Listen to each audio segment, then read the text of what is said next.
Эфирде жаңылыктардын кечки чыгарылышы, студияда мен Талгат Токтомушев. Саламатсыздарбы. Министрлер кабинетинин төрагасынын орун басары, суу ресурстары, айыл чарба жана кайра иштетүү өнөр жайы министри Эрлист Акунбеков Кытайдын Кыргызстандагы элчиси Лю Цзянпин менен жолукту.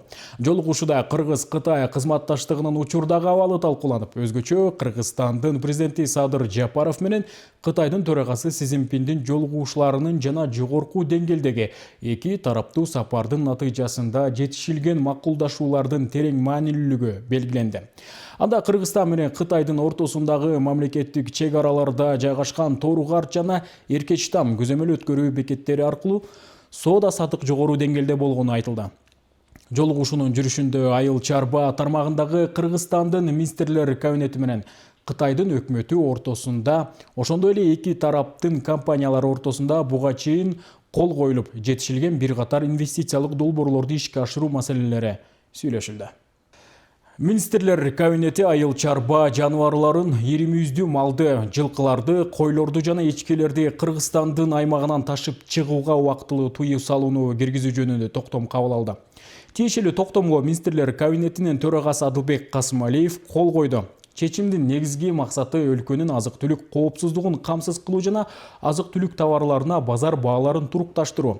Ага ылайык төмөнкүлөрдү кошпогондо ЭАЭП ТИ ТН0102 коду менен классификациялоочу ири-мүйүздүү малды, ЭАЭП ТИ ТН0101 коду менен классификациялоонуучу жылкыларды, ЭАЭП ТИ ТН0104 коду менен классификациялануучу койлорду жана эчкилерди Кыргыз Республикасынын аймагынан ташып чыгууга 6 айлык мөөнөткө убактылуу тыюу салынды. Министрлер кабинетинин токтомун ишке ашырууга байланыштуу бир катар мамлекеттик органдарга тийиштүү тапшырмалар берилди.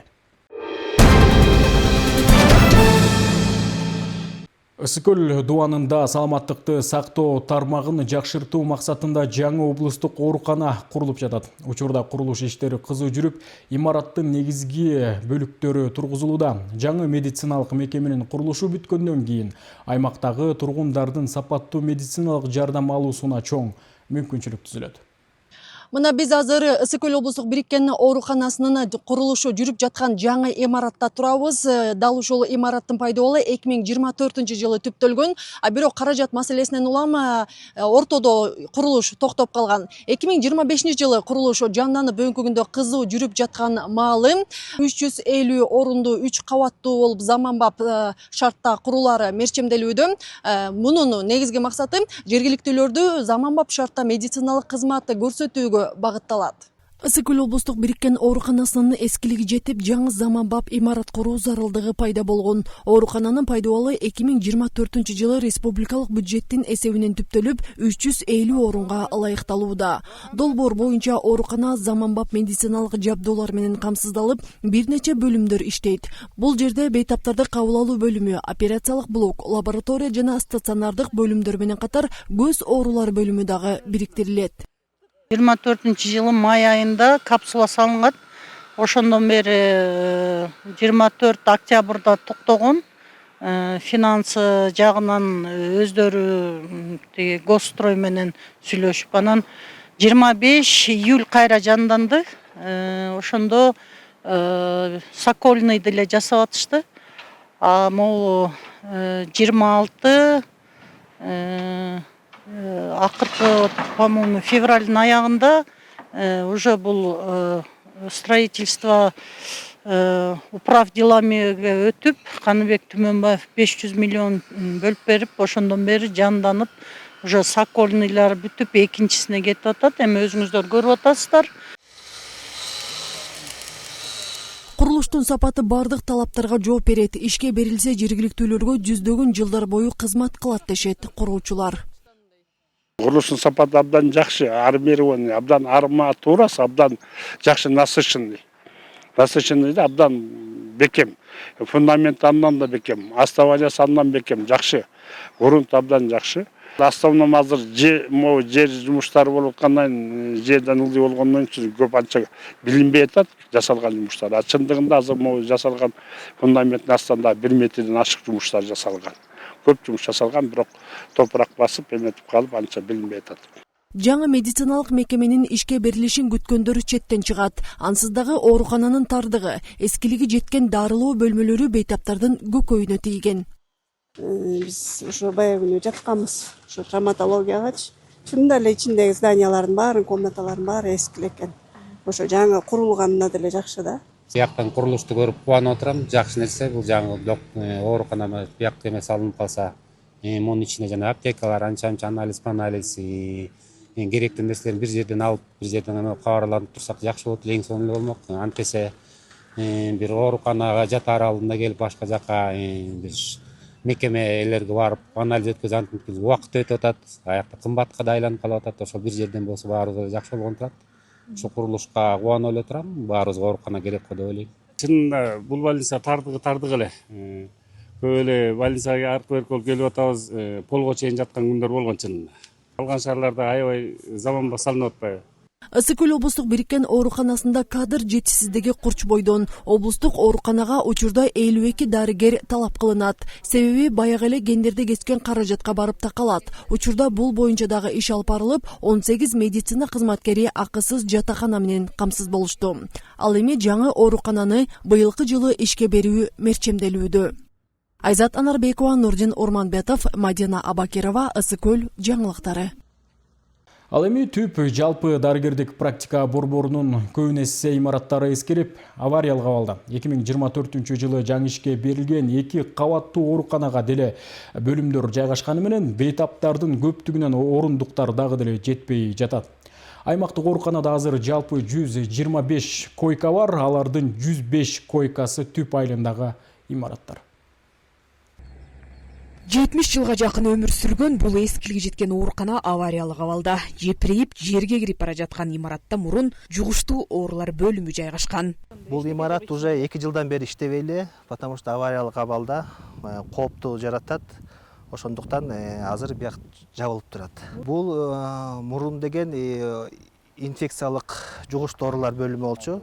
Азыр жугуштуу оорулар бөлүмү өзүнчө 2 кабаттуу жаңы имаратта. Азыр бул ошон үчүн бош.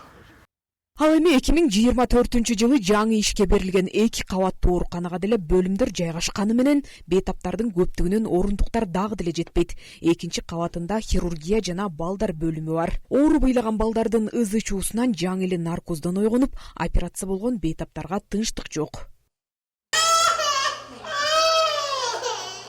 Жакшы бала, жакшы бала.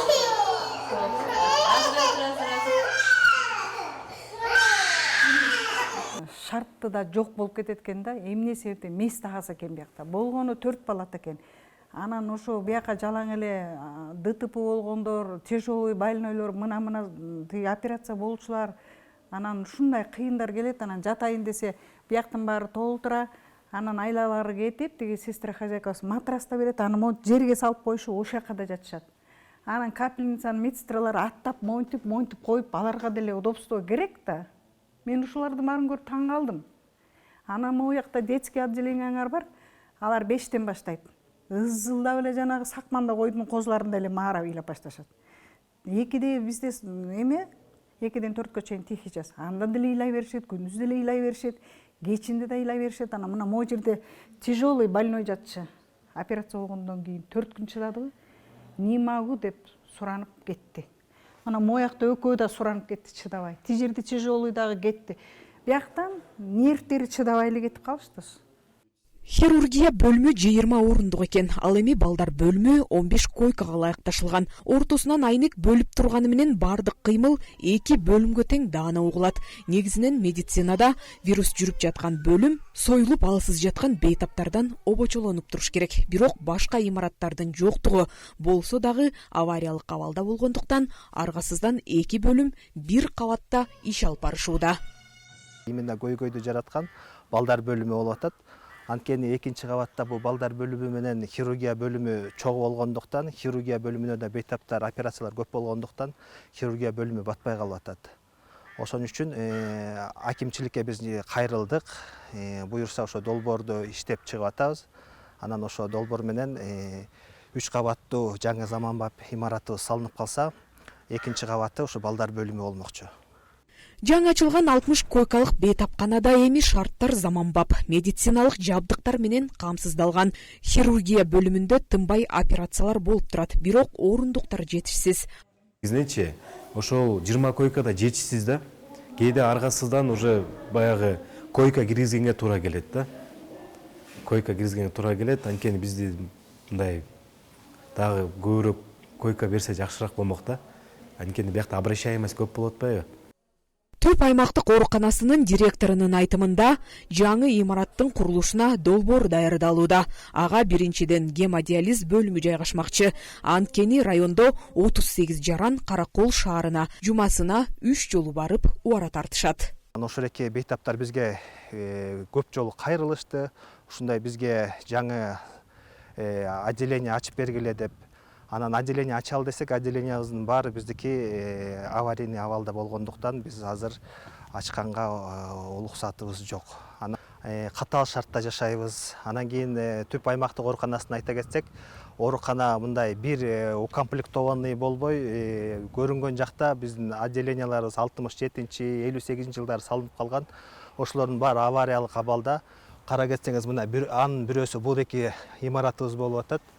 Анан бейтаптарга кыштын күнү, жаздын күнү коопту келтирген объекттердин баары бир болуп атат, ошолчу.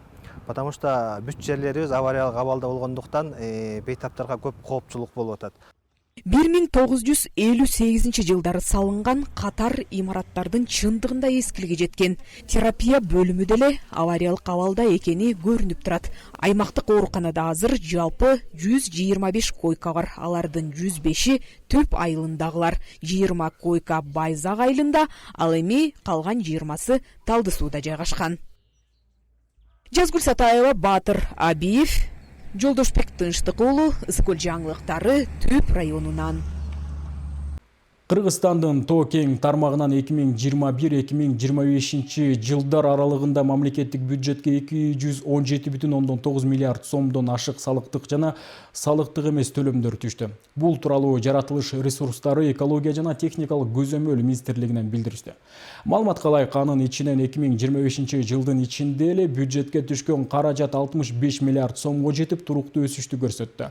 Мында Кумтөр ишканасынын салымы чоң болгон, ошол эле учурда запастарды көбөйтүү, өндүрүш көлөмүн арттыруу жана негизги кендердин иштөө мөөнөтүн узартуу боюнча активдүү иштер жүргүзүлүүдө. Өлкө аймагында ыйык Рамазан айынын жарымынан ашып мусулмандар үчүн маанилүү болгон фитр садаканын өлчөмү расмий бекитилди. Ошондой эле быйыл Кадыр түнүнүн кечеси 16 марттан 17 мартка караган түнү белгиленери маалым болду. Дал ушул фитр садака канча өлчөм бекитилди? Ушул суроолорго жооп берүү үчүн биз менен түз байланышта кесиптешим Медербек Кеңешов болмокчу. Саламатсызбы, кесиптеш, айтсаңыз, быйыл фитир садаканын өлчөмү кандай бекитилиптир? Чоң рахмат, кесиптеш.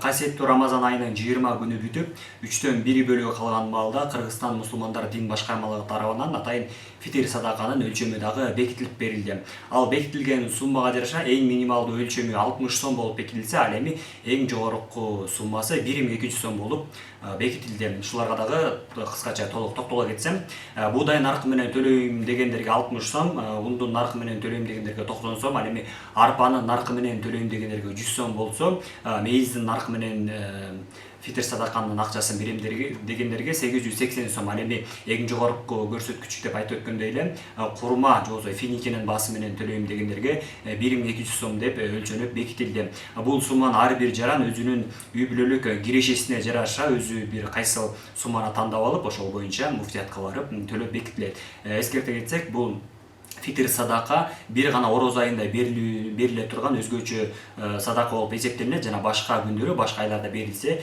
ороз айында берилгендей сооп берилбейт. Ал Рамазан айында муктаж адамдарга жардам берүү жана ошондой эле орозонун соогун арттыруу максатында милдеттүү түрдө берилет.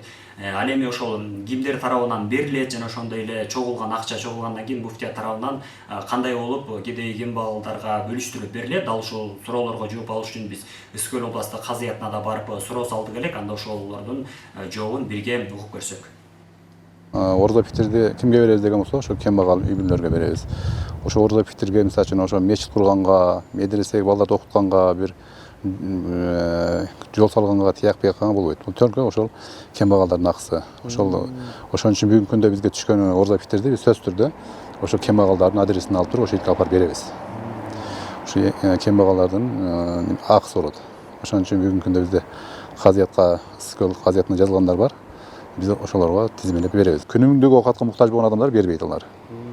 Баардыгы берсин деген сөз эмес да. Ошол кембагал болсо бербейт. Жаңыдай беришке мүмкүнчүлүгү бар. Кичине бир базар учурда содасы бар, таксовать этет, башка кылат, бир жумушу бар адамдар бериш керек. Анан такыр ичеде иштебейт, оорукча, же болбосо жандай өтө муктаж, карып калган ушундай адамдарга орза питер бериш шарт эмес. Андан сырткары кошумча маалымат катары айта кетейин, жакынкы чыгыштагы болуп жаткан кырдаалга байланыштуу Кыргызстандан умра сапары убактылуу токтотулду. Бизге алынган маалыматтар ушулар болду. Сөздү кайра сизге берсин. Маалыматыңыз үчүн рахмат. Биз болсо программаны улантабыз. 2024 жылы жыл мугалими сынагына катышып, мыкты ондукка кирген англис тилчи мугалим Балыкчы шаарындагы Саакбай Каралаев атындагы жалпы билим берүү жыйында эмгектенет. Чет тилчи мугалимдин ысымы дагы өзгөчө. Субар Жант аталышындагы ысымдуу агартуучунун ийгилиги кабарчынын материалында. Hardly ever. Hardly ever. Hardly ever. Hardly ever. Ысымы өзгөчө Зубаржат Жалилова англис тилинен мугалим. Акыркы 5 жылдан бери Балыкчы шаарындагы Саакбай Каралаев атындагы жалпы билим берүү жайында эмгектенип келет. 2024 жылы өткөн жыл мугалими кароо сынагында облус аймагы боюнча алдыңкы ондукка кирип, республикалык деңгээлдеги жыл мугалими кароо сынагына жолдомо алган. Республикадан дагы өзүнүн мыктылыгын көрсөтүп, ал жерден жогорку сыйлыктарга татыктуу боло алды. Заман талабына ылайык чыгармачылык менен изденип, окуучуларга татыктуу билим берүүгө аракет кылган мугалимдерибиз көп. Алардын бири Жалилова Зубаржат Жалиловна өзүнүн жаш экендигине карабай көптөгөн ийгиликтерге жетише алды. Зубаржат Жалилова Нарын облусунда төрөлүп өскөн. Ата-энесинен улуты кыргыз. Ал эми бул өзгөчө ысымды атасы китептеги чыгарманын негизинде койгон.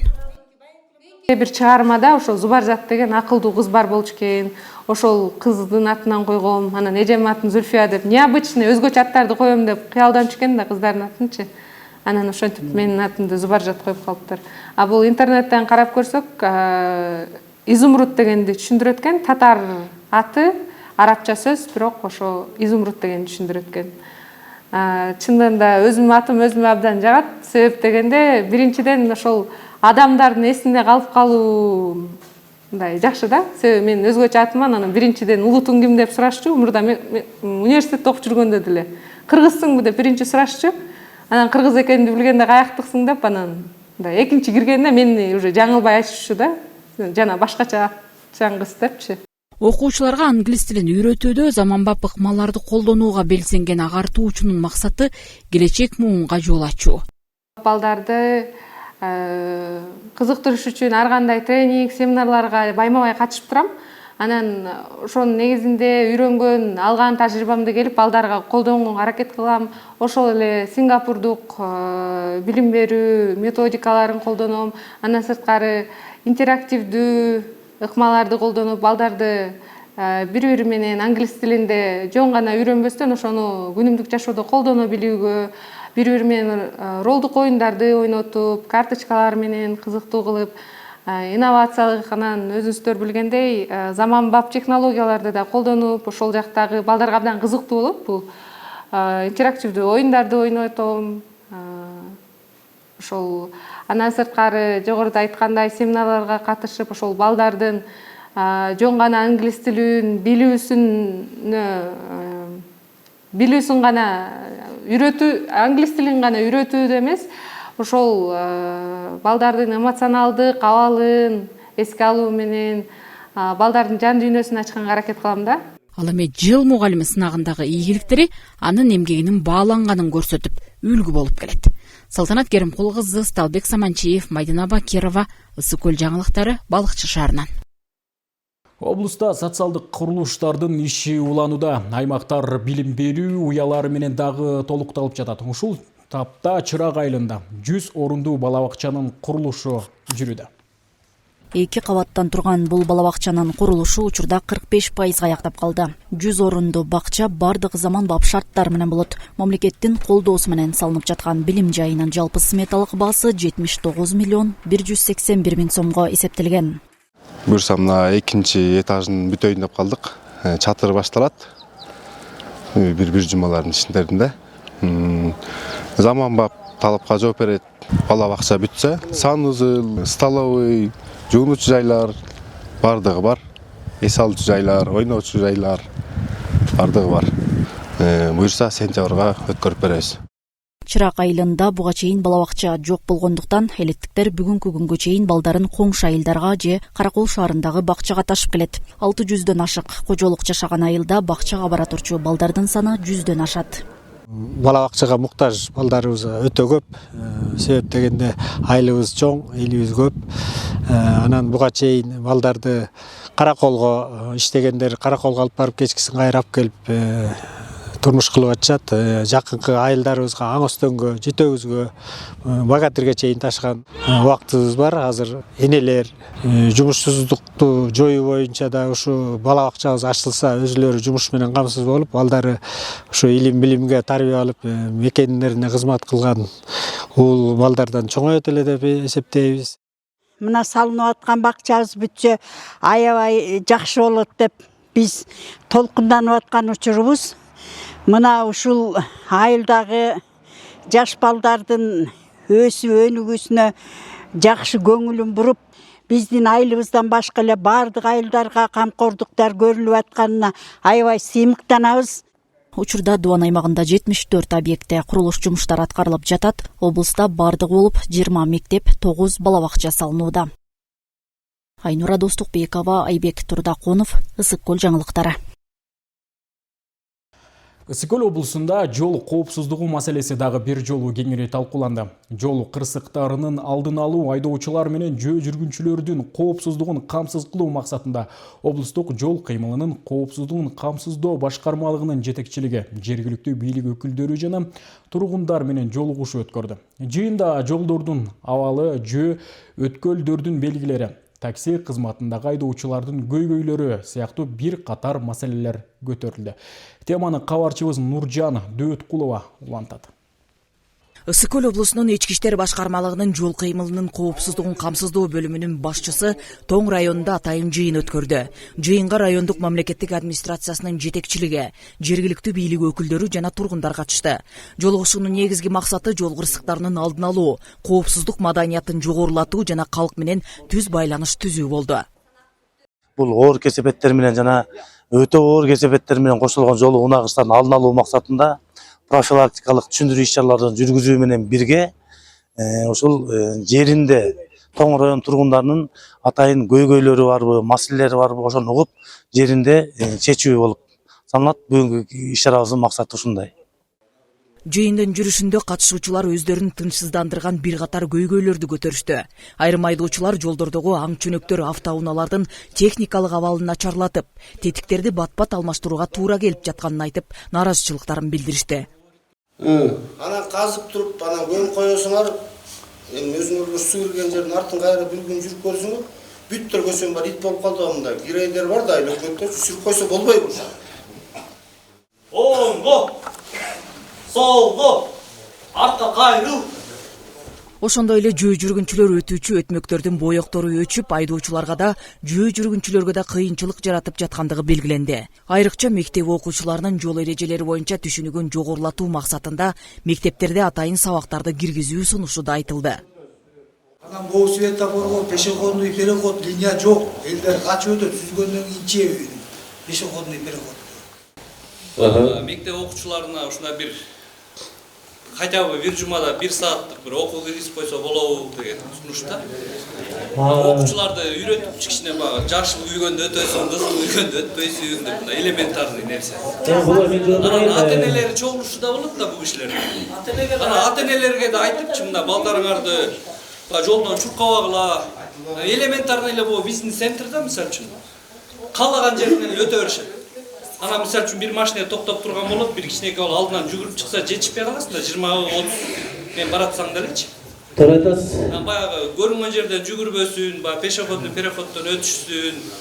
Мындан тышкары такси кызматында иштеген айдоочулар үчүн патент маселеси дагы талкууга алынды. Жолугушууда тиешелүү түшүндүрмөлөр берилди.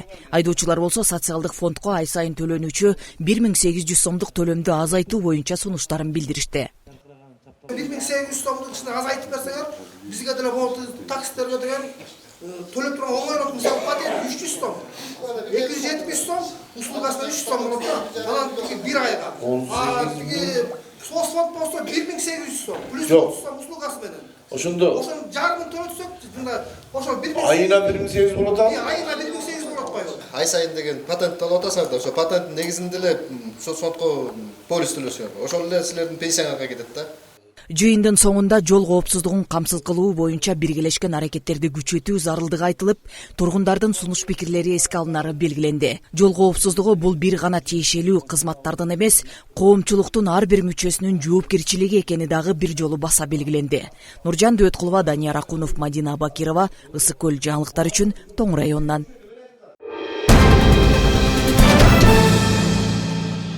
Сиздер жаңылыктардын кечки чыгарылышына назар салдыңыздар. Ал эми биздин жаңылыктардын бардык түрмөктөрүн YouTube, Facebook жана Instagram баракчаларыбыздан көрө аласыздар. Бизден алыстабаңыздар.